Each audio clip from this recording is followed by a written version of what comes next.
and had way too much to drink. It's with these Victorian dudes that just throw proposals around willy-nilly. It's a lot. It's a lot. I've just put it in the too hard basket, basically. Washington Black. Turning suddenly to classic literature has taken its toll. I'm back, people. I'm back, yeah.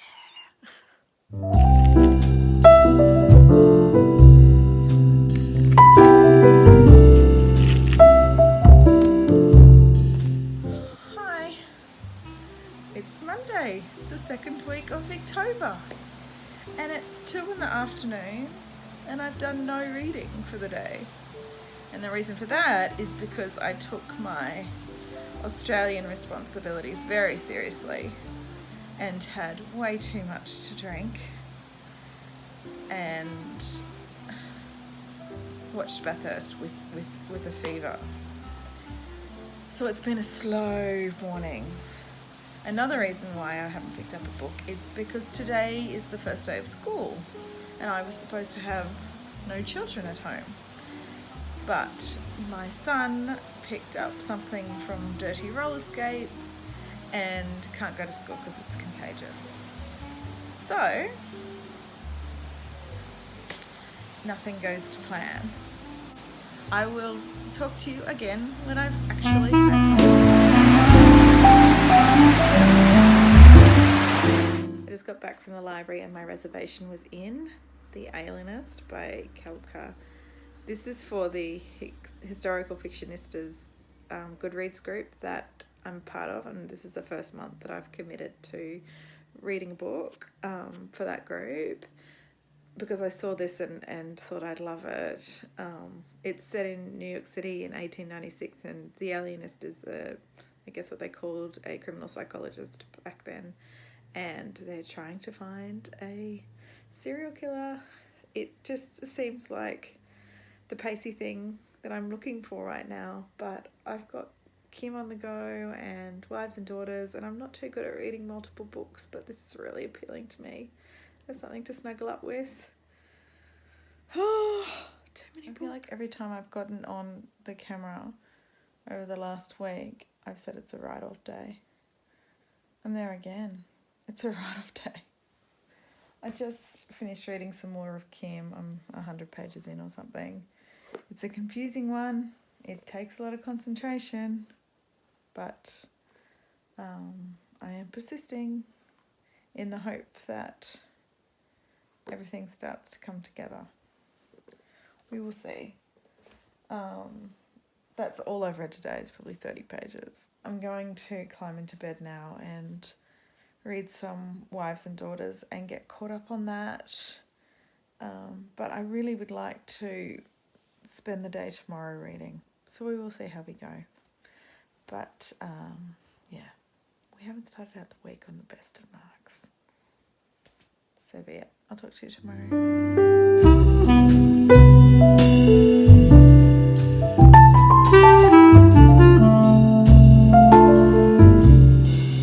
These Victorian dudes that just throw proposals around willy-nilly. It happened in Far From the Manning Crab where she just asked old mate randomly to marry her, and then Mr. Gibson's gone and done it in this book. And he just asked old love to marry him. And she, having just thought about it for, half an hour, decided that, yeah, it's a good idea. Is it because there's just such a shortage of people that when you see a half good one, you just got to pick them up? I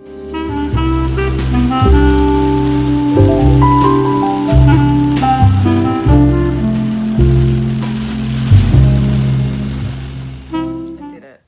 I've been reading all day, or mostly, and I caught up on where I'm supposed to be with Wives and Daughters. I'm at page 208 in this version, and it's great. It's got the mystery level. Who is Osborne's wife? Who is Cynthia? Are they the same thing? It's got the bitch level with Molly's stepmother, who is just stupid. And it's got the innocence of Molly and the loveliness of her dad. it's just a wonderful story, and I'm really enjoying all of those pieces being pulled together. Yeah, so I've had a really good time, but I've caught up to where I need to be for the read along. So now I need to get dinner ready, and then I'm going to catch up on October stuff. And then hopefully I'm still wide awake and ready for some more reading of Kim. It's storming and a little bit of a crazy afternoon weather-wise, so we're just going to bunker down and stay safe and dry, and yeah, that's all. Just thought I'd check in and let you know where I got to. Okay, I'll talk to you soon. This is the moment where I thought that I had caught up on October, and so I finally switched on Steve's October week 1 kind of wrap up, and they started talking about a story I haven't read yet. I missed one. I thought I was on top of it. I missed reading A Scandal in Bohemia, so I'm going to go do that now and then watch Steve video, but I'm so annoyed. I was feeling really accomplished. Back to the drawing board.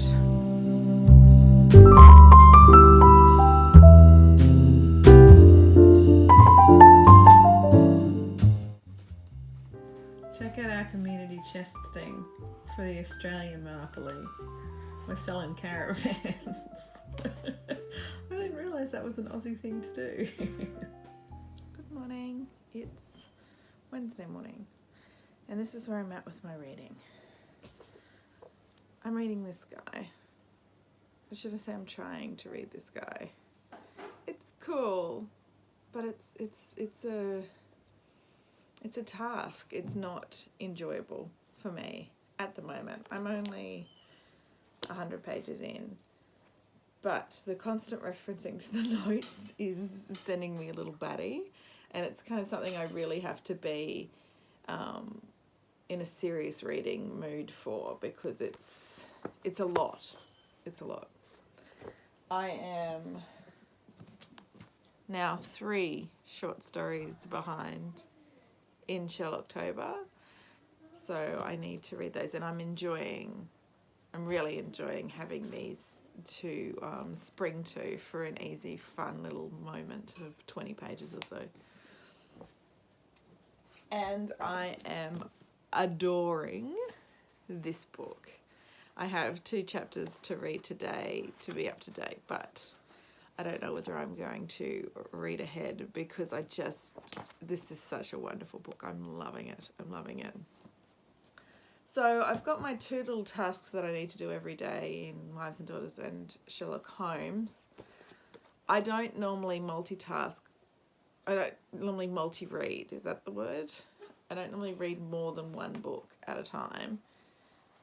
But I need to be able to be in the mood for this, and in my morning mind right now, this isn't going to work right now. So the other book that I am picking up for Victober is A Family Parsonage. This is an Anthony Trollope book, obviously. It's the 4th in his 6-book series. And I spoke with Aldi Books about this, because she was reading the Barsetshire novels as well. And I said, do I need to read them in order, because I've just picked up the 4th one? And she said maybe the last one you need to read last, but everything else should be okay. So, yeah, I really want to dive into this. But I know that when I dive into this, I'm going to be ditching this. And it would be hard for me to come back, but I just want an easy day of reading today. So I think I'm going to give this a start and really read 3 books at one time, which is so unlike me. But why not start doing it in Victober, huh?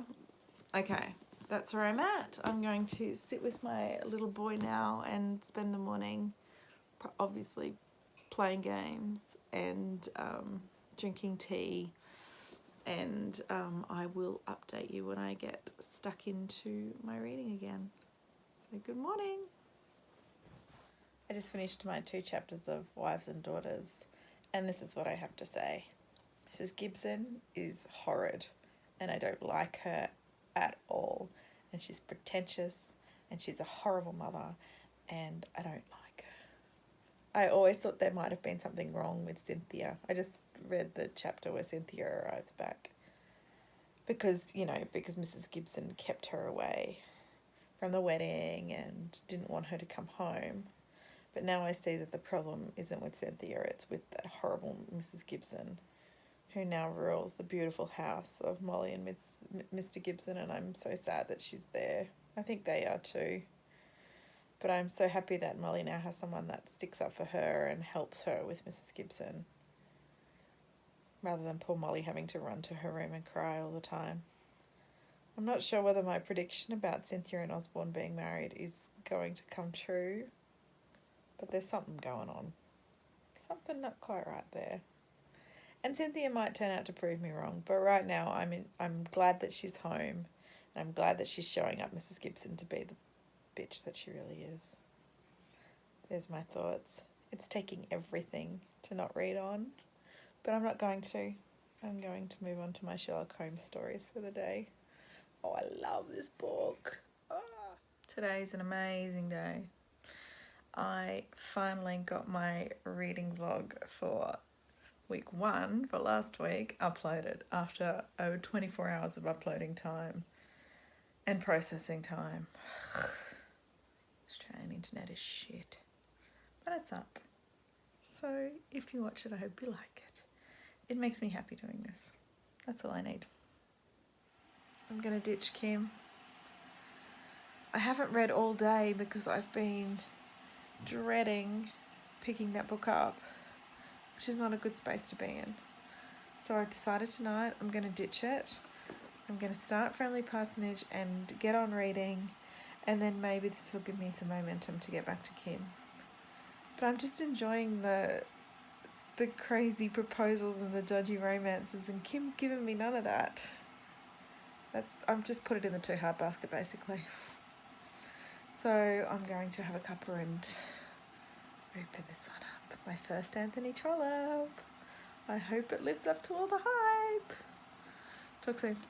Another thing I don't like about these Victorian people is these lords and ladies that control other people's lives.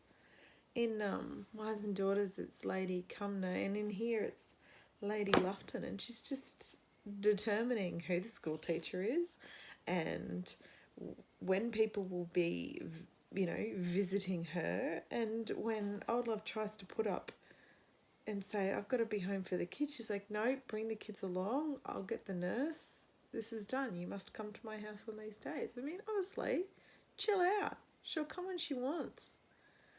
I could never have lived like that. I could never have had somebody else tell me what I was going to do, especially with no relation to me. Who is this chick? I don't like lords and ladies. Just saying.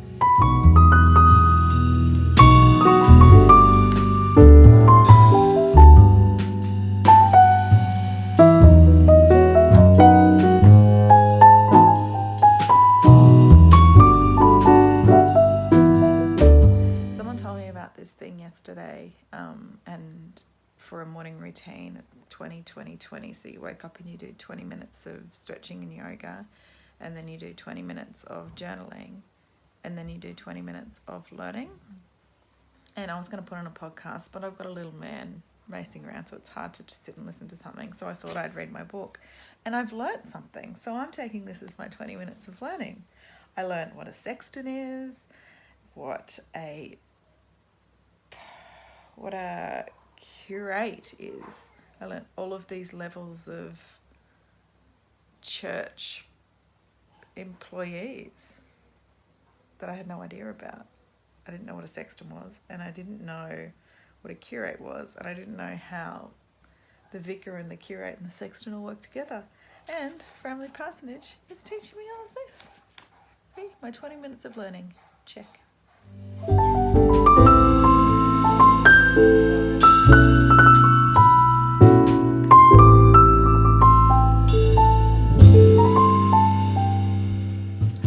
Hi, it's Friday after lunch.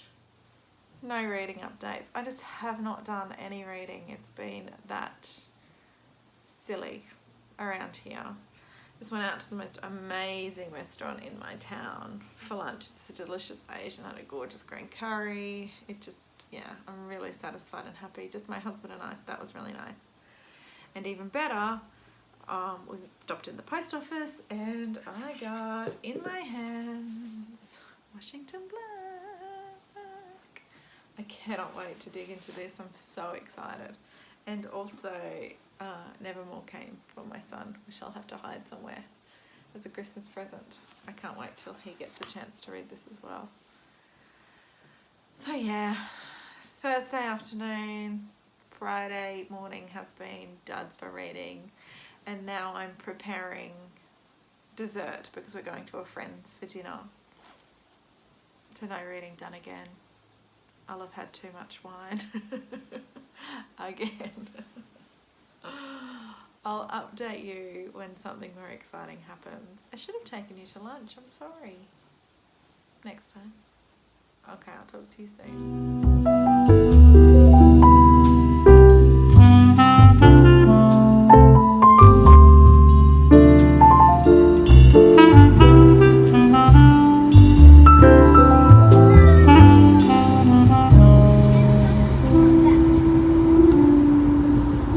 So it's Saturday night and I'm doing what every mum in the world is doing, and I'm sitting at home.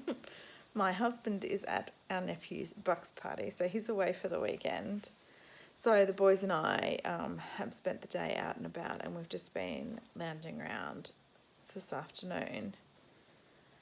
I'm not reading, and I think that turning suddenly to classic literature has taken its toll, because it's hard for me. It really is hard for me. I'm still working on Family Parsonage, and I'm slowly starting to get into it. I feel like it is going to be like Far From the Madding Crowd, where it just took a bit to get into, and then once I was in there, I was hooked. I loved it. So I'm enjoying it, but I'm only that far in. I mean, yeah, I haven't done much work on it. So the way I see it is I have 3 options right now. I can continue with Wives and Daughters because I'm a good chunk of the way in on that one, and I really enjoy this book, and I'm finding this easy to read. Trollope and Hardy were a little bit harder for me, so I could try this one.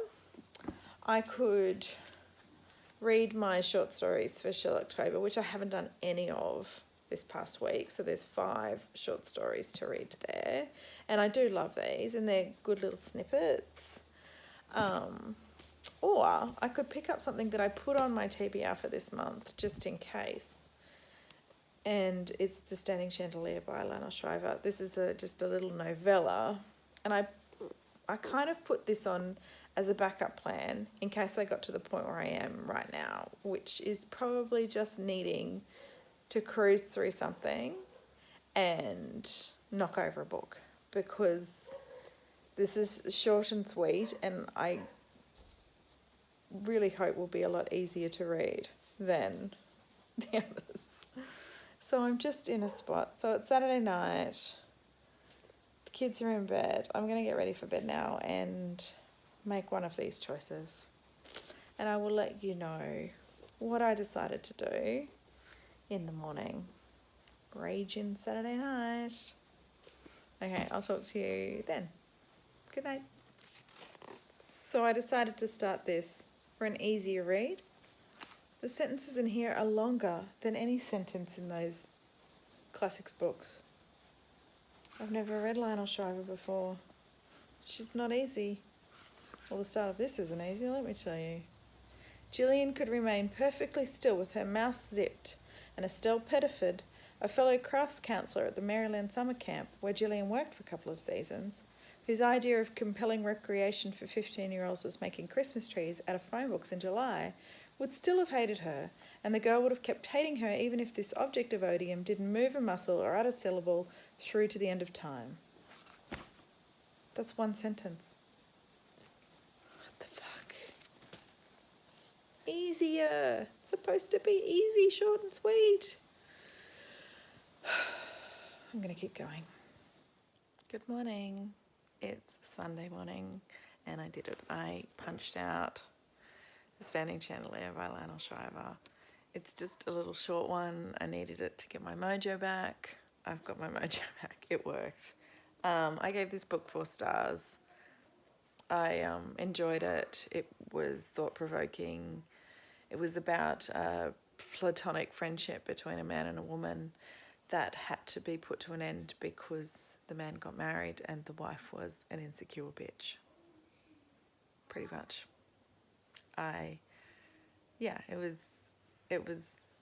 It just made me have opinions, which I always like in a book. So, yeah, it has nothing to do with any of the challenges that I'm supposed to be completing, but I just needed a quick, easy read. And once I got into it, that's exactly what it was.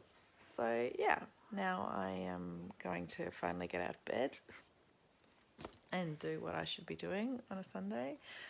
And then I'm going to get back to reading, which I now have an urge to do.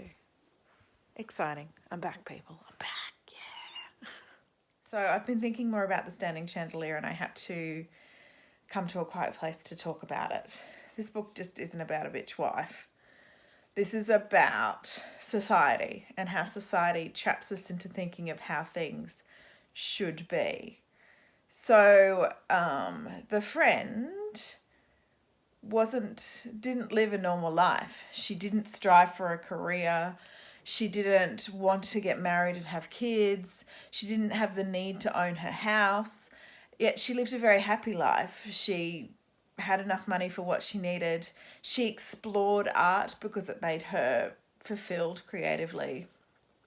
She just had created a life that was enjoyable without any pressures. Yet the wife couldn't accept that, and lots of people couldn't accept that. They saw her as lazy. They saw her as bucking social trends every time she just said what she thought rather than what she should have said. And the wife totally couldn't handle that. So in the end, the friendship between her husband and this woman, she viewed with suspicion. Everyone viewed with suspicion because it just wasn't how it's supposed to go, because it wasn't normal, and because this woman was just so out of touch with their reality that they found her threatening. So this book is kind of a commentary on that, a commentary on you've got to kind of fit into society, otherwise you're an outcast and you don't belong. It's interesting for me because my husband and I, we don't live on the fringes of society or anything like that, but we have created a life where that's not normal. I mean, we have a house, we have a mortgage, I get all of that, but we don't work 9-to-5 jobs. We never ever want to do that again. We work from home and we have created a situation where we've put our family first, which means that you have to drop out of some of the elements of what society expects you to do. We never want to be those people that mow the lawn because next door neighbours have a nice lawn too. And lots of people have made comment to us about how it's just not right. Like, don't you want more? Where we live within our means very comfortably, and they may be small, but our happiness is more important than striving for the ideal. So when this kind of tug of war in this book came up between the wife who is so into how things should be done, that you need to, have a house and get married, and you have, friendships with same sex only, and how she couldn't accept this woman because she spoke her truth and she lived her truth. So when it became a commentary on society versus someone who is actually living their life, that became really interesting and struck a chord with me. I really liked how that played out and how that was the overall workings and put in the frame of some bitch insecure wife, when really it was just about society telling non-society that they don't belong. Yeah. The more I think about it, the more I like it. It's a good book. Give it a read. Okay. Thanks for chatting that over with me. I needed to do that in a quiet moment. Okay, talk soon. I'm propped up in bed. It's storming outside. I have just been cruising through the day with the kids, and I've read one Sherlock Holmes story, but now I really want to get into Wives and Daughters, and I have some time and the perfect setting with the rain to do that. So I'm going to spend my Sunday afternoon ploughing through this as much as I want. I'm not going to bother about where I'm supposed to be up to. I'm just going to have a nice afternoon reading.